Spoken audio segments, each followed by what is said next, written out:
Bonjour, bienvenue, j'espère que vous allez bien, j'espère que tout se passe bien pour vous.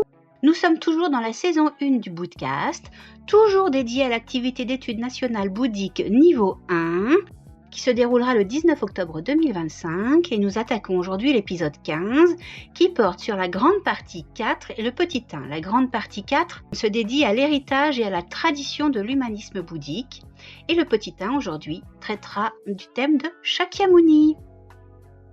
La Soka Gakkai est une organisation religieuse qui met en pratique les enseignements bouddhiques dispensés à l'origine par le Bouddha Shakyamuni en Inde, puis perpétués et développés par les érudits bouddhistes indiens Nagarjuna et Vasubandhu, eux-mêmes révérés comme des bodhisattvas.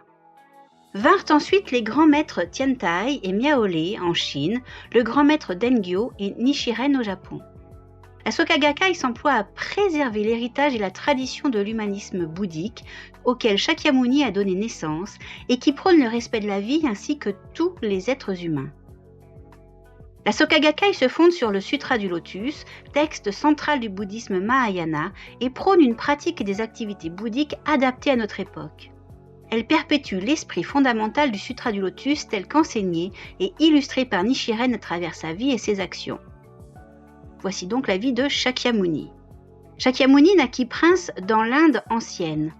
Son lieu de naissance, Lumbini, est situé dans l'actuel Népal.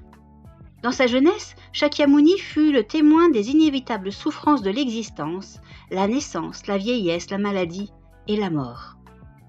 Bien qu'encore jeune et en bonne santé, il comprit qu'il y serait tôt ou tard confronté lui aussi.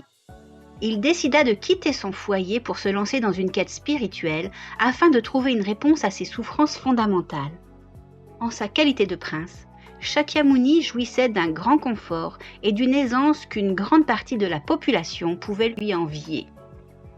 Néanmoins, quand il prit conscience que les richesses et le luxe tant recherchés par les êtres humains étaient en définitive éphémères et futiles, il n'y trouva plus aucun véritable plaisir. Il se mit alors en quête d'une philosophie et d'un enseignement qui pourrait élucider le sens véritable de l'existence humaine. Le Bouddha, l'éveillé. Shakyamuni ne trouva satisfaction ni dans les enseignements spirituels traditionnels de l'Inde, ni dans les nouvelles écoles de pensée et croyances qui avaient fini par prévaloir à son époque. Il chercha plutôt, en pratiquant la méditation, à découvrir les causes fondamentales des souffrances de la vie et le moyen d'y apporter une solution. C'est ainsi qu'il s'éveilla au Dharma, ou loi éternelle et universelle, qui régit l'univers et toutes les formes de vie. Le nom, Shakyamuni, est un titre honorifique que l'on peut traduire par le sage des Shakyas. Shakya était le nom du clan auquel il appartenait et Muni signifie sage. Le titre Bouddha, sous lequel il est universellement connu, signifie l'éveillé. La loi à laquelle Shakyamuni s'est éveillé est devenue le cœur des enseignements bouddhiques. La sagesse de s'éveiller à la dignité inhérente à la vie. Shakyamuni déclara que les êtres humains ignorent la dignité inhérente à leur vie, ce qui les conduit à être régis par l'égoïsme. Ils se laissent alors consumer par leurs désirs égoïstes immédiats et recherchent leur bonheur au détriment des autres.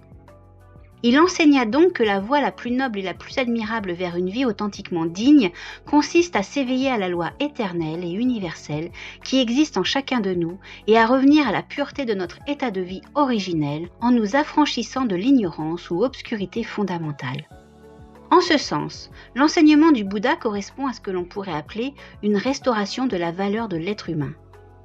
Il souligne combien il importe que les êtres humains retrouvent la dignité suprême de leur vie et manifestent leur potentiel infini en faisant jaillir leur sagesse intrinsèque. Une compassion fondée sur le respect de tous les êtres humains. En éveillant les êtres humains à la valeur et à la dignité de leur vie, Shakyamuni leur apprit à comprendre et à respecter également la valeur et la dignité de la vie d'autrui. Tel est l'esprit fondamental de la compassion bouddhique. Shakyamuni expliqua un jour à un roi que chaque personne se considérant elle-même comme l'être le plus cher, les personnes dotées d'amour-propre ne devraient donc pas nuire aux autres.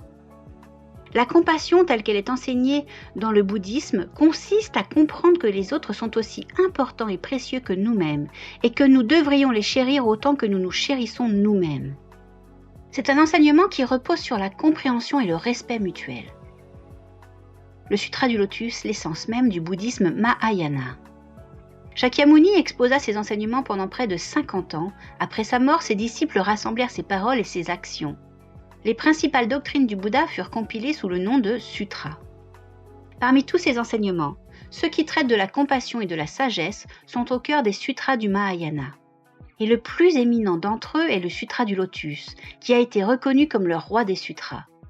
Dans le Sutra du Lotus, le Bouddha déclare que, en exposant ce sutra, il a accompli le vœu qu'il chérissait depuis le très lointain passé d'élever tous les êtres humains au même état de vie que le sien. De plus, dans ce sutra, il exhorte à maintes reprises ses innombrables disciples à faire leur ce même vœu, ou serment éternel, à le partager et à le concrétiser en agissant avec compassion. C'était le contenu de l'épisode 15 dédié à Shakyamuni, la partie grand C, grand 4, petit 1. J'espère que ça vous a plu. N'hésitez pas à partager. Abonnez-vous, surtout s'il vous plaît. Abonnez-vous, activez la cloche sur YouTube, sur toutes les plateformes de streaming audio, Spotify, Deezer, Apple Podcasts, Google Podcasts. Je vous dis à très très vite. Je vous embrasse.